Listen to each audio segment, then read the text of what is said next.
Helo blwyddyn saith, dwi'n gobeithio bod chi gyd yn cadw'n iawn ac yn ddiogel. Diolch yn fawr eto i chi gyd sydd wedi cwblhau her yr hyn sydd wythnos diwethaf. Dwi'n gobeithio bod chi fwynhau y raglen a wedi dysgu rhywbeth newydd allan o hwnna.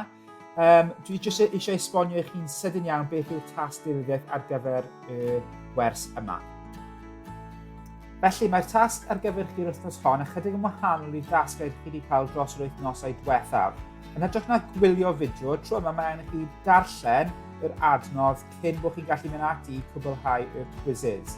Nawr, thema'r darn darllen yma yw Dan yr Ogof. Nawr, dwi'n siŵr bod nifer ohonych chi'n gyfarwydd iawn a falle bod ambell un ohonych chi wedi ymweld â Dan yr Ogof yn y gorffennol. Dyma yw cyfres o ogofau, caves, y Mannau Brycheiniog, Brecon Beacons National Park yma yng Nghymru, ac os ydych chi ddim wedi cael cyfle i fynd eto, gobeithio pan mae'r lockdown yma'n dod i ben, gewch chi cyfle i fynd i ymweld gyda'ch teuluoedd. Mae'n lle yn godidog ac anhygoel ac wir yn dangos pŵer natur ar y blaned, a mae'n eitha lleol i ni yma yng Nghymru.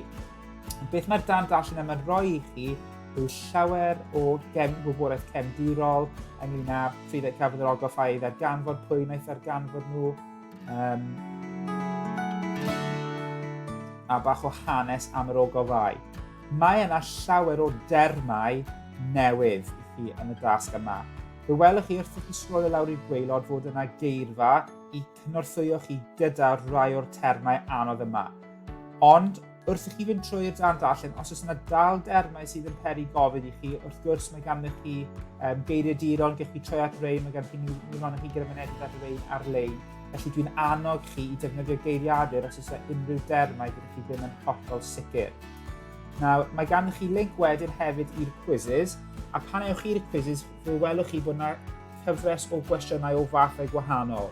Mae'r cwestiynau cyntaf yn cwestiynau cywir neu anghywir, so bydd hwn yn seiliedig ar o gwybodaeth eto sydd ganddo chi yn y dan darllen. Bydd angen i chi darllen a beth yw'r dyfyniad, a wedyn mae angen chi penderfynu os mae'r dyfyniad yn gywir neu'n anghywir yn seiliedig ar y gwybodaeth sydd gyda chi yn y darn darllen. Wedyn mae ganddo chi cyfres o gwestiynau lle mae angen i chi cysylltu'r termau. Felly bydd diffiniad yn ymddangos a mae angen i chi penderfynu pa term sydd yn cyd-fynd gyda'r diffiniad. Ac yn olaf, mae yna gwbl o gwestiynau lle mae angen i chi llenwi mewn y bwch a bydd angen i chi teipio mewn y sillafiad yn gywir. Os ydych chi'n cael y term yn gywir ond chi'n sillafu yn anghywir, yn anffodus bydd y cyfrifiadur ddim yn gallu gweithio hynna mas a gewch chi ddim yn marc. Felly byddwch yn ofalus wrth sillafu. Mae ganddo chi 1 munud i ateb bob cwestiwn yn y quiz, felly digon o amser i chi ddarllen y cwestiwn, ond ddim gormod o amser i chi ddisgraffu. Felly, pob lwc gyda'r tasg yma blwyddyn saith, a mae siarad gyda chi eto'n fuan. Hwyl am y tro!